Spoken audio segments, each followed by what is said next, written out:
ते माझी मजाक घेतात, मला टोमणे मारतात। मग त्याच्या गुरुने त्याला म्हणलं की तू एक काम कर, एक मोठा ग्लास घे आणि त्याला पूर्ण काठोकाठ दुधाने भरून घे आणि जेव्हा तू त्या रस्त्याने जाशील तेव्हा तो ग्लास घेऊन जा आणि काळजी घे की त्या ग्लासातून दुधाचा एकही थेंब खाली पडणार नाही। त्या मुलाने एके दिवशी तसंच केलं। जेव्हा तो दुधाने भरलेला ग्लास घेऊन निघाला तेव्हा त्याचं लक्ष, त्याचं फोकस त्या ग्लासकडेच होतं। त्या ग्लासकडे त्याचं लक्ष एवढं होतं की त्याला बाकीचा आवाजच ऐकू येत नव्हता, त्या लोकांचा त्याला आवाजच ऐकू येत नव्हता।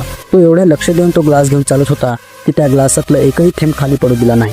त्यामुळे त्याला लोकांचा आवाज, त्या लोकांचे टोमणे त्याला बिलकुल ऐकू येत नव्हते। तर या गोष्टीवरून आपल्याला हे शिक भेटते की आपल्या कामात एवढं गुंतून जा, तेवढं फोकस आपल्या कामावर लावा की दुसऱ्या कोणत्याच गोष्टीचा परिणाम तुमच्यावर पडणार नाही। लोकांचा आवाज, लोकांचे टोमणे तुम्हाला ऐकूच येणार नाहीत। जसं कॅमेरा असतं जे की फक्त आपल्या सब्जेक्टवर फोकस करतो, बाकी सगळ्या गोष्टी ब्लर करतो। सो मग त्याचप्रमाणे तुम्हाला तुमच्या कामावर फोकस करायचं आहे, आपल्या टार्गेटवर फोकस करायचं आहे, बाकी गोष्टी तर